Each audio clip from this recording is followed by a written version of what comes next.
प्रयोगाविषयी बोलायचं आहे आणि तो आजच्या पिढीचं प्रतिनिधित्व करणारा असा प्रकार, तो म्हणजे एक वर्ल्ड अल्बम टीना टर्नर बरोबर केला. काय त्याच्या आठवणी आहेत? विलक्षण असा अनुभव होता, कारण का एरवी आपल्या कम्फर्ट झोनमध्ये आपण नेहमी परफॉर्म करत असतो किंवा शास्त्रोक्त संगीत शुद्ध स्थितीत मी तरी मांडायचा प्रयत्न करत असते. अशा वेळी जेव्हा विचारणा आली की एका वेगळ्या प्रकारचा अल्बम आहे, तू करशील का? So that was beyond. That was beyond everything, beyond culture, beyond your music, your comfort zone. तर मी तेव्हा विचारायला की नक्की काय अपेक्षित आहे माझ्याकडून. तर त्यांनी म्हणली, भारतातर्फे आम्ही तुमची निवड केली आहे. हिंदू रिलिजन तुम्ही तुमच्या पद्धतीने रिप्रेझेंट करावा. पण मी म्हटलं आम्ही आमच्या गाण्या थ्रू काय करू शकतो, तर वेगवेगळे श्लोक बंदिशी ज्याच्यामधून हिंदू धर्माची चांगली ओळख होईल. तर म्हटलं नक्कीच, कारण का हे वेगवेगळ्या धर्मांचं एकत्रीकरण त्या अल्बममध्ये आहे. बियॉन्ड, त्याच्यामध्ये बियॉन्ड लव्ह विदिन हा पहिला अल्बम. संगीताचं वैशिष्ट्य तेच आहे की इकडे एखाद्या मुस्लिम खान साहेबांचं घराणं असतं आणि त्याची परंपरा पुढे एखादा हिंदू चालवतो आणि एखाद्या हिंदू देवदेवतेचं स्तवन जे असतं ते आपल्याकडे एखादा बैमुद्दीन दागर करत असतो आणि तेही लोक त्याच तन्मयतेनं ऐकत असतात. अतिशय खूप सुंदर गोष्ट बोललात तुम्ही. याच भावाचं फक्त ग्लोबल लेवलला आम्ही ते एनहान्स करायचा प्रयत्न केला. ही कन्सेप्ट मला सांगितलं गेलं की टीना टर्नर तुमच्याबरोबर गाणार आहे. टीना टर्नर म्हणजे तिकडच्या लता मंगेशकरांसारखं त्यांचं आज स्थान आहे आणि त्यांना कुठेतरी या संगीताची, आपल्या संगीताची पण तितकीच ओढ आहे, मला तिथे रेकॉर्डिंग करताना कळलं. आणि त्यामुळे खूप छान वाटलं की वेगळं काहीतरी मी देऊ शकले. पण अर्थात मी आधीच क्लिअर केलं की मी फ्युजन गात नाही. जुन्या बंदिशींचं फ्युजन करून गायला मला तितकंसं रुजत नाही, पटत नाही. नवीन काहीतरी करून त्याच्यात तुम्ही काही वेगळं केलं तर अर्थातच फ्युजन नाही, पण ह्याला आपण ब्लेंड म्हणूया. हो, करेक्ट. नक्कीच नक्कीच त्याची एक झलक. हो, नक्कीच.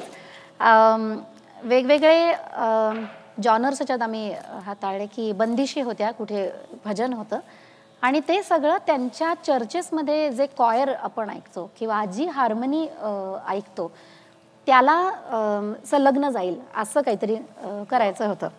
क्या बात.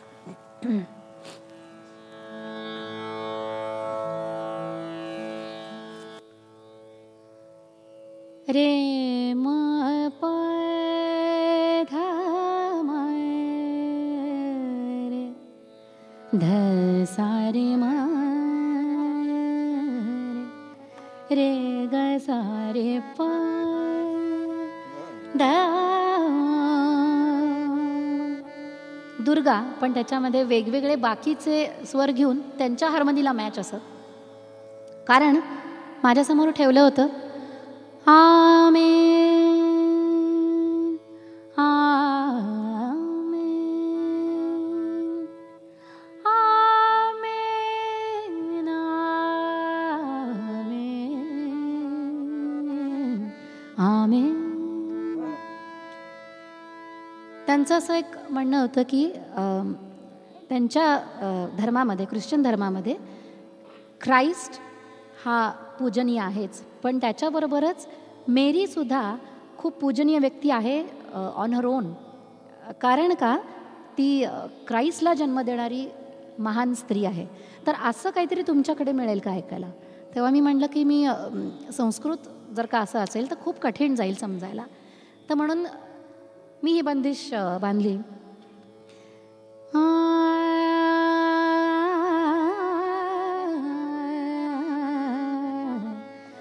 देवी पार्वती गजानन जननी, देवी पार्वती गजानन जननी, तो हे पूजे सब गुणी ज्ञानी, तो हे पूजे सब गुणी ज्ञानी, देवी पार्वती गजानन जननी. धन्य तुम माता, धन्य तेरो लाल,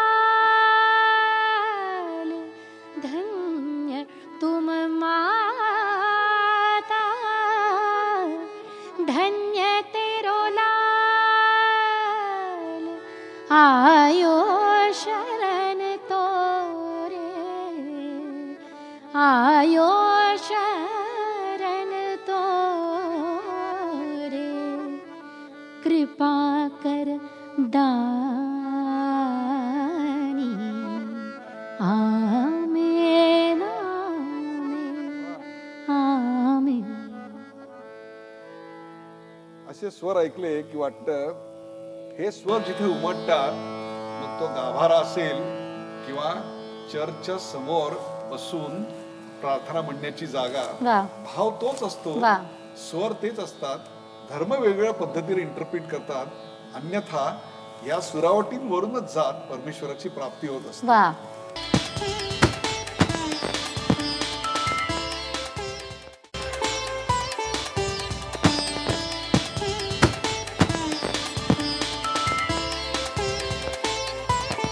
आपण मागच्या भागामध्ये विविध प्रकार हाताळले. आपण गझल पाहिली, अभंग पाहिले, नाट्यगीत याच्यात पाहिलं. दादरा आपल्याकडे एक प्रकार आहे, अतिशय विलोभनीय असा प्रकार. त्याच्यावर इतके एक्सपेरिमेंट्स केलेले आहेत की या दादऱ्याची झलक आपल्याला ऐकायची. नक्कीच नक्कीच.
फोक बेस्ड दादरा आहे.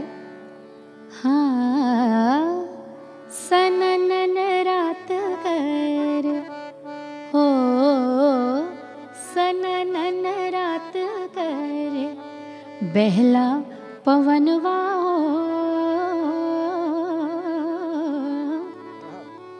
सननन रात कर, बहला पवनवा हो, सननन रात करे, बहला पवनवा हो, सननन रात करे, बहला पवनवा हो.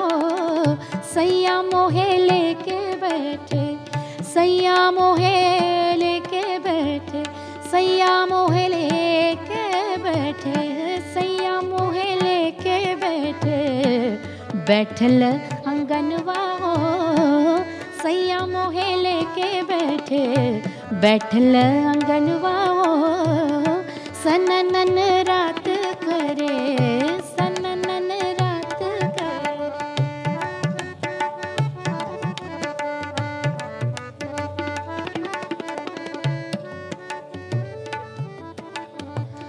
सननन रात करे, सननन रात,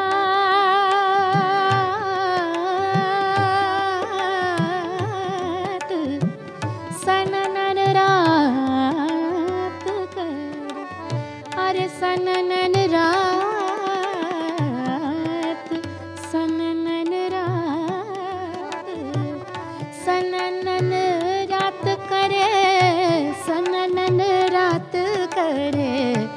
बहला पवनवा हो सननन रात करे।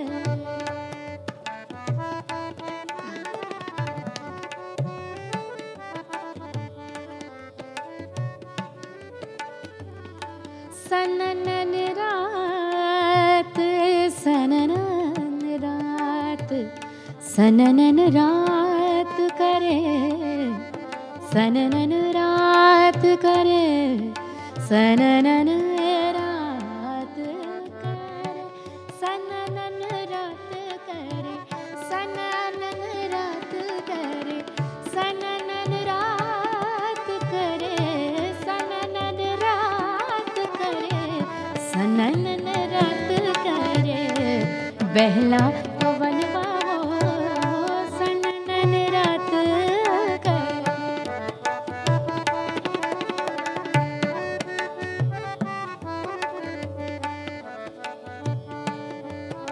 सननन रात करे गोरी गोरी बैया वारो गोरी गोरी बैया वारो गोरी गोरी बैया वारो गोरी गोरी बैया वारो गोरी गोरी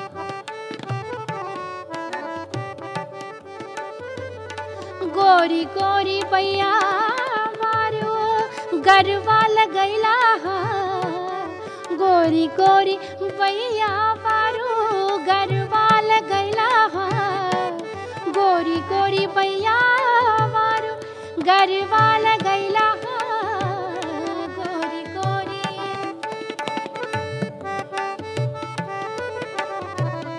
गोरी गोरी बैया वारो गरबा लगैला सैया मोहे लेके बैठे बैठल अंगनवा सैया मोहे लेके बैठे बैठल अंगनवा हो सननन रात करे।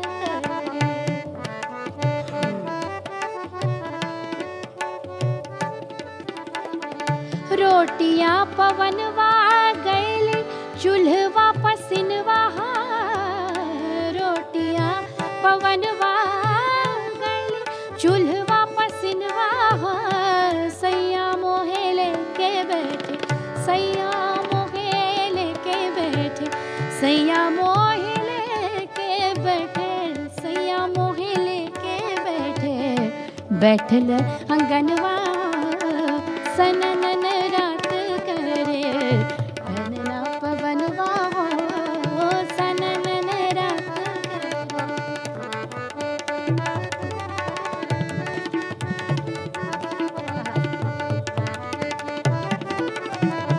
सननन रात करे सननन रात करे सननन रात करे सननन रात करे सननन रात करे सननन रात करे सननन रात करे सननन रात करे। वाह वाह क्या बात है। खास भोजपुरी रंग आणि ढंग या सादरीकरणात पूर्णपणे होता। ते शब्द इतके लढीवाळ आणि मधाळ आहेत की गईलवा चुलवा पसीनवा सैया मोहे लेके बैठे बैठल अंगनवा। वाह वाह। हे जे सगळं आहे हे उत्तर प्रदेशातलं आहे म्हणजे ज्याला आपण भारताचा उत्तर भाग म्हणतो तो आहे पण तितकी समृद्ध परंपरा आपल्याकडे कर्नाटक किंवा तमिळनाडू आंध्रा या भागात देखील आहे त्याला आपण कर्नाटकी संगीत किंवा दाक्षिणात्य संगीत असं म्हटलं जातं। काय फरक आहे या दोन्हीमध्ये? मला असं वाटतं भाषेचा हा एक फरक आहे आणि जशी तुमची भाषा असते त्याप्रमाणे तुमच्या गायकीत पण फरक पडतो। जसं आपण साऊथ इंडियन संगीत ऐकलं कर्नाटक संगीत ऐकलं तर ते बरंचसं बांधून आहे थोडंसं ठळक शब्द असणार आहे आणि ज्याच्यामध्ये आपण म्हणतो की मृदुता कमी पण शास्त्र कर्मठपण आहे, कानडी ब्राह्मण कसे असतात तसं असतं. तर तसं कुठेतरी त्या संगीत पद्धतीत पण आढळतं परंपरेनुसार. पण तेच उत्तर भारतीय संगीत बघितलं तर तिथे उर्दूचा इम्पॅक्ट खूप आहे. किंवा अगदी बनारसमध्ये गेलो तर तिथे कहिलवा, गईलवा किंवा बिरमाना हे शब्द इतके सॉफ्ट आहेत त्यांच्या भाषेप्रमाणे. तर ते कुठेतरी संगीतात पण तसेच मुरून जातात.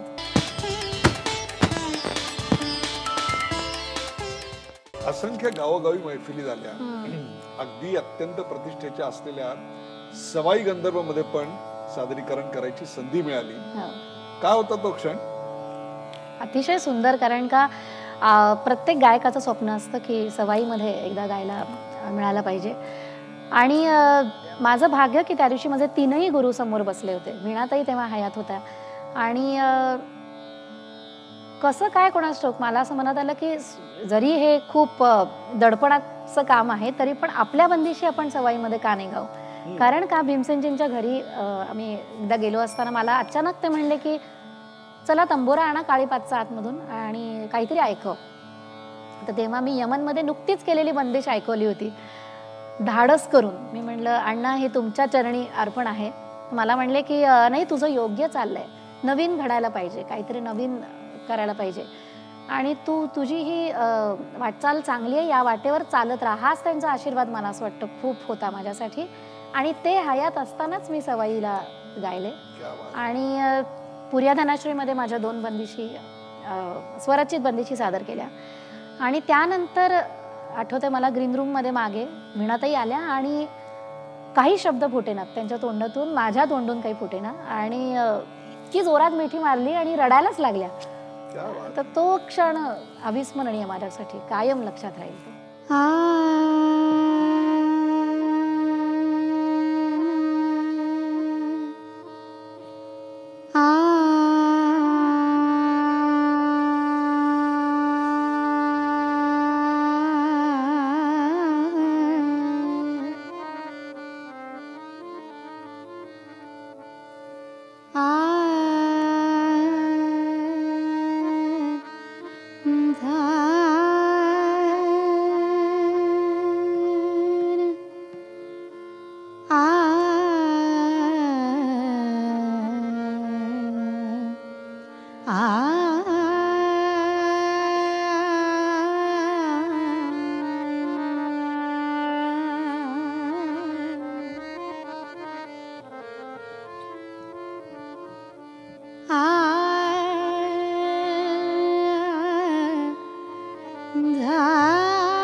अवघा रंग एक झाला,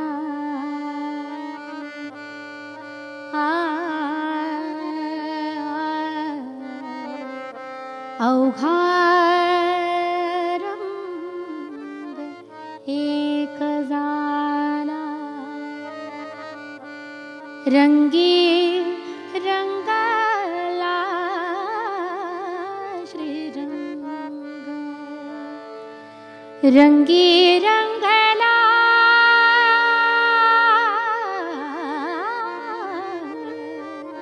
श्रीरंग, अवघा रंग एक झाला, अवघा रंग एक झाला, रंगी रंगला श्रीरंग, रंगी रंगला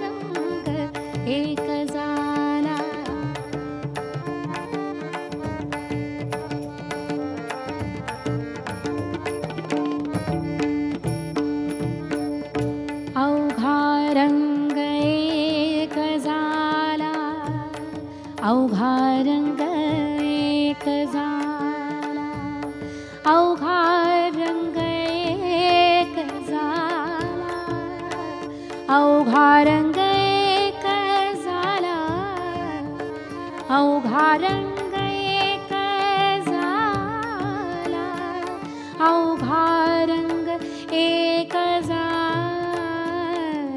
रे, एक झाला, एक झाला, एक झाला रे, अवघा रंग एक झाला, रंगी रंगला श्रीरंग, रंगी रंगला श्रीरंग, रंगी रंगला श्रीरंग, अवघा रंग एक झाला.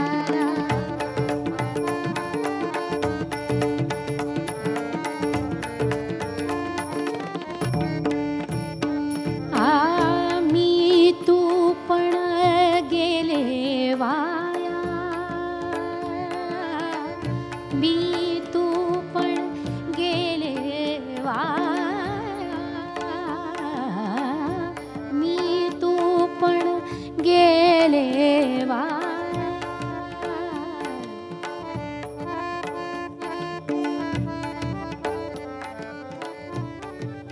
मी तू पण गेले वाया, गेले वाया, गेले वाया, मी तू पण गेले वाया, मी तू पण गेले वाया, मी तू पण गेले वाया,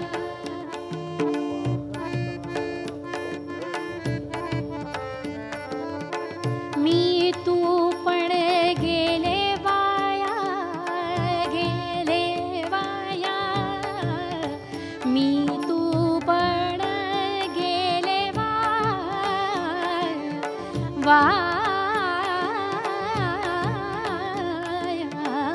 मी तू पण गेले वाया, पाहता पंढरीच्या राया, पाहता पंढरीच्या राया, पाहता पंढरीच्या राया, अवघा रंग एक झाला, अवघा रंग एक झाला.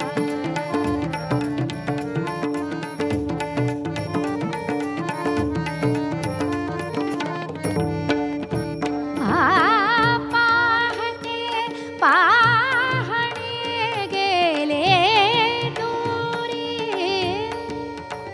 आ आ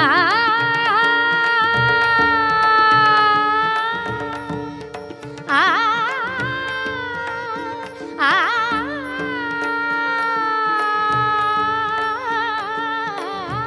पाहते पाहणे गेले,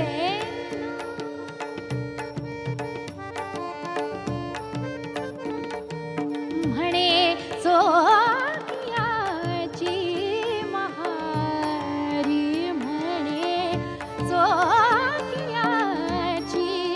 महारी, अवघा रंग एक झाला, अवघा रंग एक झाला, रंगी रंगला श्रीरंग, रंगी रंगला श्रीरंग, रंगी रंगला, रंगी रंगला, रंगी रंगला, रंगी रंगला, रंगी रंगला, रंगी रंगला श्रीरंग, अवघा रंग एक झाला, रंगी रंगला श्रीरंग, रंगी